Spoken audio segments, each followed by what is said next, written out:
Hello दोस्तों, dear friends, आप सभी का बागुड़वा एसपी के यूट्यूब चैनल पर हार्दिक स्वागत है। दोस्तों, हम REET 62,000 level second science math से संबंधित लगातार कंटेंट यूट्यूब पर अपलोड कर रहे हैं, बिल्कुल निःशुल्क। और हमारे जो भाई बहनें जो रीट 62,000 की लेवल सेकंड की तैयारी कर रही है, उनके लिए ये कंटेंट बहुत ही यूज़फुल है। इसके अलावा तमाम सेंटर लेवल के एग्ज़ाम जिनमें साइंस एक महत्वपूर्ण रोल प्ले करती है, उनके लिए भी ये कंटेंट बहुत ही उपलब्ध है। जैसे कि दोस्तों आपने थंबनेल में देखा होगा, आज हम आपके साथ छोटे-छोटे कई टॉपिकों की बात शेयर करेंगे। जैसे कल हमने एटॉमिक ऑफ स्ट्रक्चर जो टॉपिक था आपका वो स्टार्ट किया था। अलग-अलग परमाणु के मॉडलों के बारे में देखा, रदरफोर्ड तक हमने देख लिया था। आज हम बात करेंगे न्यूट्रॉन की खोज के बारे में। इसके अलावा आपके साथ बात करेंगे बोर का हाइड्रोजन प्रतिरूप मॉडल जो था। इसके अलावा हम बात करेंगे आपके पास परमाणविक त्रिज्या क्या होती है, सहसंयोजक त्रिज्या क्या होती है, धात्विक त्रिज्या क्या होती है, परमाणु द्रव्यमान क्या होता है, परमाणु भार क्या होता है, अवगाद्रो संख्या क्या होती है, मोल्स क्या होते हैं, इनसे संबंधित क्वेश्चन किस तरह से पुटअप किए जाते हैं, ये सब आपके साथ आज बातों को शेयर किया जाएगा। तो इसलिए इस वीडियो को तमाम मित्रों के साथ शेयर कर दें और आज का टॉपिक शुरू करते हैं दोस्तों। देखिए डियर फ्रेंड्स, यहाँ लिखा हुआ है आपके साथ REET 62,000 level second atomic of structure, इसके बारे में दोस्तों हम बात करेंगे। ये सब टॉपिक आपको मेंशन है और डिस्क्रिप्शन में आपको टेलीग्राम का लिंक मिलेगा, वहाँ से आप टेलीग्राम ग्रुप में जुड़ सकते हो। फेसबुक पेज का लिंक मिलेगा जहाँ पर डेली कंटिन्यूज रीट से संबंधित, इसके अलावा सेंट्रल एग्जाम से संबंधित डेली 2 या 3 पेज अपलोड किए जाते हैं, जिसमें इंपॉर्टेंट क्वेश्चन जो पिछली परीक्षाओं में आए हुए हैं वो अपलोड वहाँ से आप डाउनलोड कर सकते हो फेसबुक पेज से। इसके अलावा दोस्तों इस यूट्यूब चैनल का लिंक आपको मिलेगा। इसके अलावा इस डिस्क्रिप्शन में आपको पीडीएफ मिलेगी इस स्ट्रक्चर ऑफ ये एटॉमिक ऑफ स्ट्रक्चर की, यहाँ से आप इसको भी डाउनलोड कर सकते हो। तो दोस्तों हम अपना टॉपिक शुरू करते हैं। तो सबसे पहला टॉपिक मैंने कहा न्यूट्रॉन की खोज के बारे में देखेंगे। तो दोस्तों कल हमने देखा था 3 परमाणु कण की खोज कर ली थी, इलेक्ट्रॉन और न्यूट्रॉन की। आज हम इलेक्ट्रॉन की और प्रोटॉन की खोज। आज हम देखते हैं न्यूट्रॉन की खोज। न्यूट्रॉन की खोज 1932 ईस्वी में जेम्स चैडविक के द्वारा 1932 ईस्वी में न्यूट्रॉन की खोज की थी। अब न्यूट्रॉन के बारे में बताऊं मैं खास 2 पॉइंट आपके लिए कि न्यूट्रॉन, पहली बात न्यूट्रॉन नंबर 1 अगर इसका गुण देखें तो ये नाभिक में होता है। परमाणु के क्या होते हैं, नाभिक के अंदर प्रोटॉन और न्यूट्रॉन होते हैं और प्रोटॉन और न्यूट्रॉन दोनों मिलकर ही नाभिक का निर्माण करते हैं और इन दोनों से ही किसका निर्माण होता है, द्रव्यमान संख्या का निर्माण भी होता है। दूसरी बात, न्यूट्रॉन जो होता है इस पर किसी प्रकार का आवेश नहीं होता, ये आवेश रहित होता है, उदासीन कण होता है। उसके बाद बात करते हैं हम, ये तो न्यूट्रॉन के बारे में 2 प्रॉपर्टी थी। अब हम बात करेंगे बोहर्स परमाणु मॉडल या बोहर्स प्रतिरूप की। ये बोहर मॉडल जो था ये ओनली फॉर हाइड्रोजन का प्रतिरूप था। बोहर ने संकल्पना दी थी हाइड्रोजन प्रतिरूप की 1912 ईस्वी के अंदर अपने नाम पर ही, जिसी को बोलते हैं निल्स बोहर इनका नाम था और बोहर मॉडल के नाम से साइंस में ये प्रसिद्ध है। कल हमने देखा था कि रदरफोर्ड ये समझा नहीं पाया था कि जब इलेक्ट्रॉन परमाणु के चारों ओर लगातार चक्कर लगाते रहते हैं तो उनकी ऊर्जा, लगातार कोई भी काम करते हैं तो ऊर्जा क्या होती है, नष्ट होती है। तो इलेक्ट्रॉन की ऊर्जा अगर नष्ट हो जाए तो वो नाभिक में गिर जाएंगे और इसके कारण परमाणु डिस्ट्रॉयड हो जाएगा, नष्ट हो जाएगा। इसके बारे में या परमाणु के स्थायित्व के बारे में रदरफोर्ड सही कल्पना नहीं कर पाया था। उसकी कमियों को दूर करते हुए नील्स बोहर ने अपना मॉडल दिया था। तो इस मॉडल की क्या खासियत बात है दोस्तों, देखिए सबसे पहले कि इन्होंने कहा कि जो ये परमाणु हैं और उसके चारों ओर इलेक्ट्रॉन लगातार निश्चित कक्षा में चक्कर लगाते हैं। बहुत इंपॉर्टेंट बात बताई इन्होंने कि परमाणु के चारों ओर इलेक्ट्रॉन चक्कर तो लगाते हैं लेकिन इनका निश्चित कक्षा होती है, निश्चित कक्षा के अंदर ये क्या करते हैं, चक्कर लगाते हैं। और वो निश्चित कक्षा इन्होंने कितनी बताई, 4 बताई, के, एल, एम और एन। ये 4 कक्षाएं नील्स बोर के द्वारा बताई गई थी कि ये निश्चित कक्षा के अंदर क्या करते हैं, घूमते हैं। सबसे पहले अगर देखें तो ये परमाणु का मॉडल मान लेते हैं। तो इसके अंदर 4 कक्षा इन्होंने अलग अलग बताई, ये के, ये वाली एल, एम और दोस्तों एन। अब इसके अंदर जब कक्षा निश्चित है तो इनके अंदर इलेक्ट्रॉन भी फिक्स है।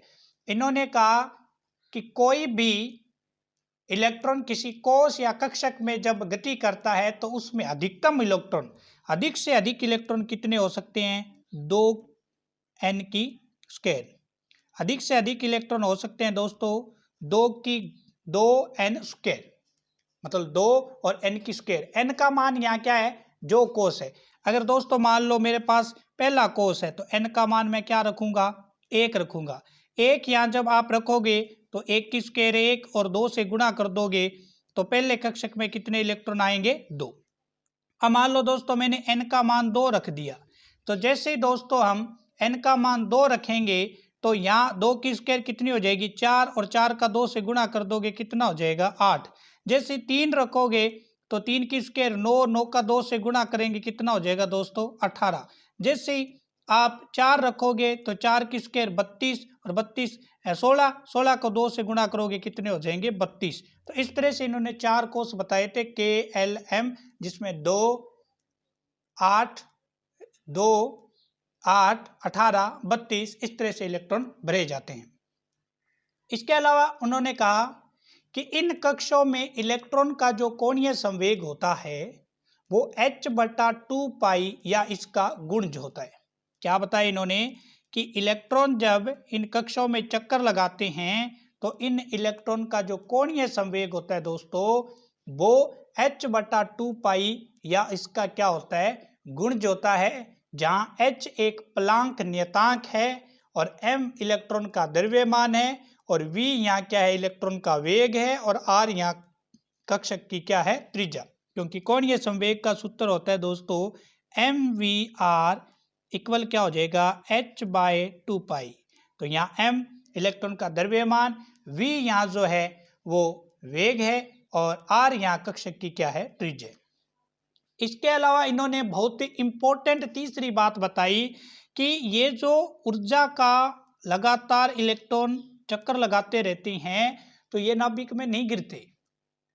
तो वह क्यों नहीं गिरते, तो इन्होंने कहा कि जब इलेक्ट्रॉन निश्चित कक्षा के अंदर चक्कर लगाते रहते हैं तो उनकी ऊर्जा में किसी प्रकार का परिवर्तन नहीं होता, उनका ऊर्जा का किसी प्रकार से ह्रास नहीं होता। ह्रास नहीं होता तो नाभिक उनको अपनी तरफ खींच नहीं सकती, और नाभिक खींच नहीं सकती इसलिए वो निश्चित कक्षा के अंदर चक्कर लगाते रहते हैं। इसके साथ साथ इन्होंने कहा हाँ ये तो ठीक है, लेकिन इन्होंने 2 इंपॉर्टेंट बात बताई कि अगर एक निश्चित कक्षा में चक्कर लगाने पर इलेक्ट्रॉन की ऊर्जा में कोई परिवर्तन नहीं होता, परंतु उच्च कक्षा से निम्न कक्षा या निम्न से उच्च कक्षा, जब दोस्तों कोई इलेक्ट्रॉन उच्च कक्षा से निम्न कक्षा में आएगा तो उसका ऊर्जा का क्या होगा, उत्सर्जन होगा। और जब कोई दोस्तों इलेक्ट्रॉन निम्न कक्षा से उच्च कक्षा में जाएगा तो उसका क्या होगा दोस्तों, अवशोषण होगा। तो ये 2 बातें इन्होंने बताई, उत्सर्जन के बारे में और अवशोषण के बारे में दोस्तों।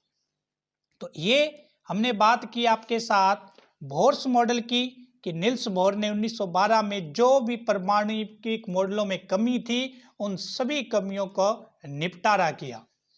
उसके बाद दोस्तों जैसे आपने थंबनेल में देखा था, हमने छोटे छोटे कई टॉपिक मेंशन किए हैं। तो अब हमारा टॉपिक है दोस्तों परमाणुिक त्रिज्या।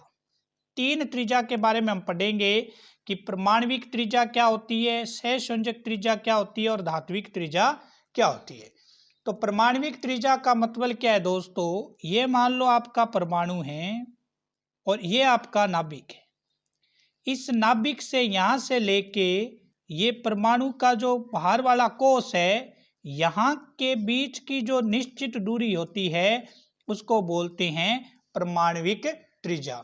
किसी यौगिक के विलगित परमाणु के नाभिक से, ये नाभिक है दोस्तों, इस नाभिक से, ये बाह्यतम इलेक्ट्रॉन है, नाभिक से बाह्यतम कोश के मध्य की दूरी को परमाणविक त्रिज्या कहते हैं। उसके बाद सहसंयोजक त्रिज्या क्या होती है? नाम से ही पता चल रहा है, सहसंयोजक, इसका मतलब इसमें कम से कम 2 परमाणु आएंगे। तो समान परमाणुओं द्वारा बनाए गए एकल सहसंयोजक बंध की दूरी का आधा सहसंयोजक त्रिज्या कहलाती है। तो क्या हुआ दोस्तों कि मान लो कि ये हमारे पास 2 परमाणु हैं और जो आपस में एक बंध के द्वारा क्या हुए हैं, जुड़े हुए हैं। तो यहां से इसका नाभिक और यहां से इसका नाभिक, इन नाभिकों को मिला दिया जाए तो इन नाभिकों को मिलाने के बाद इनके बीच की जितनी भी दूरी है उसका अगर आधा कर दिया जाए तो कौन सी त्रिज्या मिलेगी? हमें सहसंयोजक त्रिज्या मिलेगी। जैसे ए पॉइंट है इसका, बी पॉइंट है, तो ए बी के बीच की दूरी अगर 10 है तो सहसंयोजक त्रिज्या का मान कितना होगा दोस्तों? 5 होगा। दोबारा से सुनिए, समान परमाणुओं द्वारा बनाए गए एकल सहसंयोजक बंध की दूरी का आधा सहसंयोजक त्रिज्या कहलाती है। फॉर एग्जाम्पल देख सकते हैं, जैसे हमारे पास क्लोरीन का परमाणु होता है, तो जब भी हम 2 क्लोरीन के परमाणु को जोड़ते हैं तो इनकी सहसंयोजक त्रिज्या काउंटिंग करने के बाद आती है 99 एंगस्ट्रॉम। सहसंयोजक त्रिज्या कितनी आती है? 99 एंगस्ट्रॉम। तो ये जो टॉपिक हम सीरीज चला रखी है लेवल 2 के लिए, तमाम एग्जाम के लिए, सेंट्रल लेवल के एग्जाम जहां साइंस टॉपिक मेंशन होता है, ये आपकी एनसीईआरटी, आरबीसी, सीबीएसई बोर्ड पर आधारित एक अच्छे लेवल की किताबें कह सकते हैं, अथेंटिक किताबें कह सकते हैं, उनसे मैटर है जो कलेक्ट किया गया है। तो किसी प्रकार का बहुत अच्छा कंटेंट आपको उपलब्ध हो रहा है। वीडियो को शेयर जरूर करें दोस्तों। उसके बाद देखते हैं एक छोटा सा मेंशन टॉपिक, धात्विक त्रिज्या। धात्विक त्रिज्या क्या होती है दोस्तों? धात्विक क्रिस्टल में उपस्थित 2 परमाणुओं के मध्य की अंतराणविक दूरी का आधा परमाणविक त्रिज्या धात्विक त्रिज्या कहलाते हैं। 2 धातु हैं, अगर वो आपस में सटे हुए हैं, 2 धातु है दोस्तों, वो आपस में सटे हुए हैं, तो अगर इन 2 धातु है आपस में सटे हुए हैं, इनके मध्य जो अंतराणविक दूरियां हैं, इसका जो आधा होगा, अंतराणविक दूरी मान लेते हैं 100 है, तो इसका आधा अगर करोगे तो कितना आएगा? 50 आएगा। तो वो 50 क्या है? धात्विक त्रिज्या। अगर 2 धातु जुड़े हुए हैं तो उनकी अंतराणविक त्रिज्या लेनी है, अंतराणविक दूरी लेनी है, और अगर 2 परमाणु आपस में जुड़े हुए हैं तो उनकी बंध दूरी लेनी है। तो वो तो सहसंयोजक त्रिज्या हो जाएगी बंध दूरी का आधा, तो और अंतराणविक दूरी का आधा अगर धातुओं की बात करें तो धात्विक त्रिज्या हो जाएगी। दोनों में कंफ्यूजन नहीं होना है। उसके बाद देखते हैं दोस्तों हम परमाणु द्रव्यमान संख्या कैसे काउंट की जाती है। परमाणु द्रव्यमान संख्या क्या होती है कि एक परमाणु के नाभिक में उपस्थित न्यूक्लियॉन की संख्या, न्यूक्लियॉन का मतलब क्या है दोस्तों? प्रोटॉन और न्यूट्रॉन की संख्या को द्रव्यमान संख्या कहते हैं। जैसे दोस्तों द्रव्यमान जो संख्या होती है इसको ए से डिनोट किया जाता है, और जो प्रोटॉन और न्यूट्रॉन ऐसे लिखते हैं इसको, ए बराबर जेड प्लस एन। जेड यहाँ क्या है? परमाणु क्रमांक बोल सकते हो या प्रोटॉन की संख्या बोल सकते हो। एन यहाँ क्या है? न्यूट्रॉन की संख्या है। जब प्रोटॉन और न्यूट्रॉन दोनों को जोड़ दिया जाता है तो हमारे पास एक राशि प्राप्त होती है जिसको बोलते हैं हम द्रव्यमान संख्या। द्रव्यमान संख्या न्यूक्लियनों का योग होता है, और न्यूक्लियन का मीन्स होता है दोस्तों प्रोटॉन प्लस में न्यूट्रॉन। उसके बाद एक टॉपिक मेंशन है आपके पास दोस्तों, वो है परमाणु भार। परमाणु भार, परमाणु भार क्या होता है दोस्तों? परमाणु भार ज्ञात करने के जिस तरह से टाइम पीरियड परिवर्तित हो रहा है उसी तरह से परमाणु भार ज्ञात करने की विधियां अलग अलग परिवर्तित हो रही है। सबसे पहले परमाणु भार ज्ञात करने का क्या फॉर्मूला होता था कि हाइड्रोजन के परमाणु से कोई तत्व कितना गुना ज्यादा है, उससे परमाणु भार हम ज्ञात करते थे।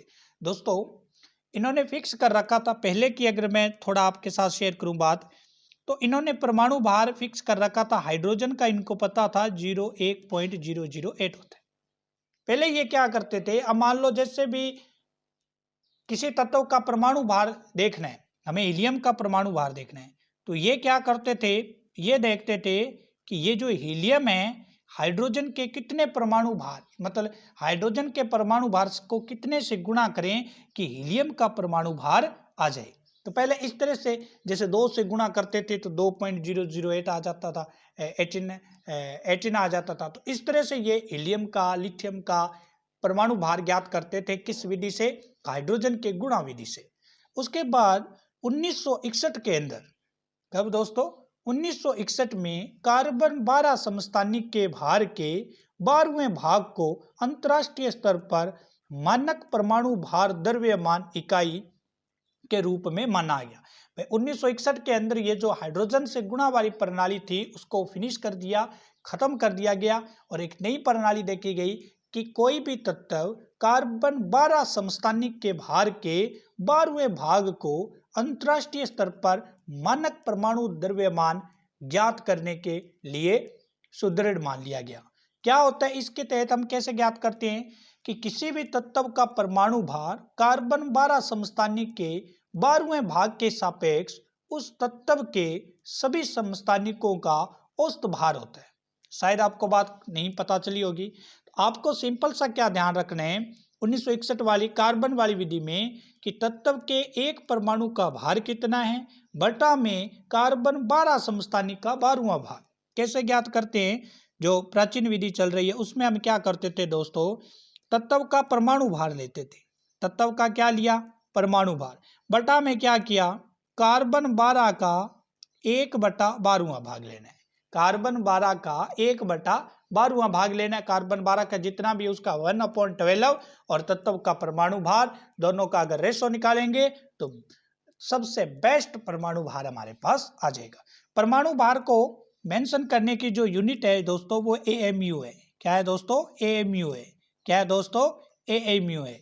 तो हाइड्रोजन का परमाणु भार ये 1.008, हीलियम का परमाणु भार है दोस्तों 4.003, कार्बन का है 12.001, नाइट्रोजन का है 14.001 और ऑक्सीजन का है 15.999 MU। तो इस तरह से हमने इस विधि से 1961 वाली विधि से प्रत्येक तत्व के अलग अलग तरीके से परमाणु भार ज्ञात किए हैं। उसके बाद दोस्तों हम अगले टॉपिक पर आ जाते हैं। अगला टॉपिक है हमारा अवोगाद्रो संख्या। इसमें से अवोगाद्रो संख्या जो है केमिस्ट्री के अंदर, ये जो हम पढ़ते हैं साइंस, इसमें क्या है इंपॉर्टेंट रोल इसलिए प्ले करती है अवोगाद्रो संख्या। इसमें से छोटा सा न्यूमेरिकल टाइप क्वेश्चन पूछने की परंपरा रही है। अवोगाद्रो संख्या क्या होती है वो देखते हैं। तो अवोगाद्रो संख्या के लिए एक डेफिनेशन अगर कहें तो किसी भी पदार्थ के एक मोल का द्रव्यमान उसके ग्राम परमाणु भार अथवा ग्राम अणु भार के बराबर होता है। किसी पदार्थ के एक मोल का द्रव्यमान उसके ग्राम परमाणु भार या ग्राम अणु भार के बराबर होता है, जिसको हम क्या बोलते हैं, अवोगाद्रो संख्या बोलते हैं।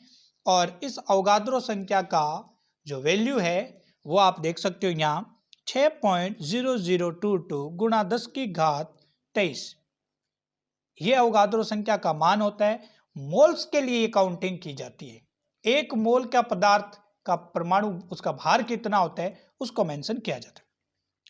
जैसे आप ये देख सकते हो H2 है दोस्तों, H2O, इसका अगर आपका एक मोल पदार्थ का भार बताना है कि H2 के एक मोल पदार्थ का भार कितना है, तो हाइड्रोजन को दोस्तों 1 होता है, 1.00 होता है तो 1 मान लेते हैं, प्लस में ऑक्सीजन का होता है दोस्तों 16, कितना होता है दोस्तों 16, दोनों को जोड़ोगे 2 और 16 कितना हो गया 80। तो H2 का 18 ग्राम जल जो है उसका जो भार, एक मोल का भार जो H2 का होता है वो कितना होता है 18 ग्राम होता है। इसी तरह से अमोनिया का निकालोगे दोस्तों, अमोनिया का सूत्र होता है NH 3। अब देखो नाइट्रोजन का होता है 14, हाइड्रोजन का होता है 1, 3 अणु है इसलिए 3 लगा देंगे। 14 और 3 कितने हो गए दोस्तों? 17 हो गए। CO2 का देखते हैं तो कार्बन का होता है दोस्तों 12, ऑक्सीजन का होता है 16, 16 का 2 से गुणा करोगे 32, 32 12 जोड़ेंगे दोस्तों 44। Mg का कितना होता है? मैग्नीशियम का 24 होता है। अवगाद्रो संख्या होती क्या है दोस्तों? 6.002 गुणा 10 की घात 23। मोल्स की काउंटिंग करने के लिए अवगाद्रो संख्या का उपयोग किया जाता है। सभी पदार्थों के एक मोल में उसके कण, चाहे परमाणु हैं, चाहे आयन हैं, चाहे अणु हैं, उनकी संख्या निश्चित होती है, जिसको दोस्तों अवगाद्रो संख्या कहा जाता है। ये इटली के एक वैज्ञानिक थे जिनका नाम था एमिडिया अवगाद्रो। उसी के नाम पर अवगाद्रो संख्या या अवगाद्रो कॉन्सेप्ट दिया गया था। इटली के वैज्ञानिक थे एमिडिया अवगाद्रो। एक क्वेश्चन मैंने मेंशन किया है आपके लिए, देखिए क्वेश्चन दे रखा है दोस्तों आपको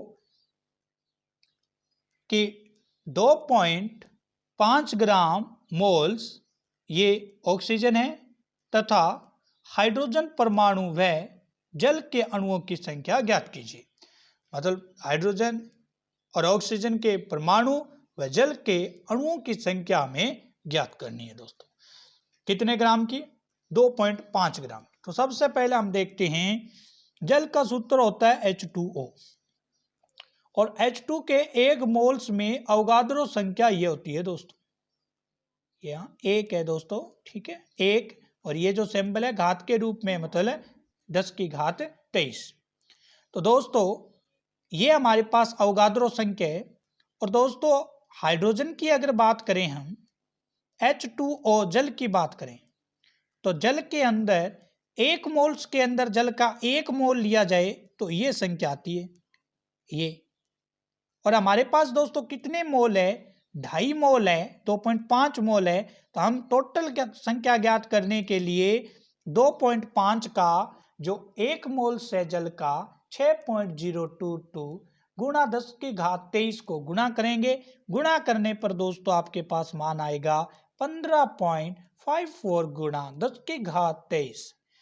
ठीक है, ये आ गया जल का 2.5 ग्राम का टोटल मान। अब दोस्तों अगर आपको यहाँ मेंशन मैंने किया है, वैसे तो जल के अणुओं का ही था, आपको अगर हाइड्रोजन का पूछ ले तो हाइड्रोजन देखो दोस्तों क्या है, H2O के अंदर हाइड्रोजन, यहाँ तक तो 2.5 ग्राम तक तो गुणा करना ही आपको, क्योंकि 2.5 दे रखे हैं। हाइड्रोजन का कितना है? 2 है, तो 2 से गुणा कर देंगे। अगर ऑक्सीजन का पूछे दोस्तों तो ऑक्सीजन का कितना अणु है? 1 अणु है, तो यहाँ 1 से मेंशन करेंगे, तो इनको काउंटिंग करोगे तो आपका आंसर आएगा। तो हम दोस्तों लगातार रीट सेकंड लेवल, इसके अलावा सेंट्रल लेवल की एग्जाम जो एग्जाम होने वाली है, तमाम एग्जामों के लिए साइंस के जो भी टॉपिक है लगातार आपके साथ शेयर कर रहे हैं, वीडियो अपलोड कर रहे हैं एक समाज सेवा की भावना के साथ, क्योंकि मैं हूं आपका दोस्त बागड़ुआ सर, मैथमेटिक्स लेक्चरर। और हमारा और हमारे टीम का ये उद्देश्य है कि लगातार हम कंटेंट अपलोड करें और हमारे भाई बंधुओं की सहायता करें, और इसी को लेकर हम अब कंटिन्यूस वीडियो अपलोड कर रहे हैं। तो आप भी अपना दायित्व पूरा करते हुए वीडियो को शेयर करें, लाइक करें, अन्य फ्रेंड के साथ शेयर करें, क्योंकि ये विद्या है और विद्या जितनी हम बांटते हैं दूसरों के साथ उतना ही बढ़ती है, ये घटने वाली नहीं है। तो दोस्तों वीडियो को सब्सक्राइब जरूर कर लें, ताकि यहाँ से जब भी वीडियो अपलोड हो तो सबसे पहले आपको सूचना मिले।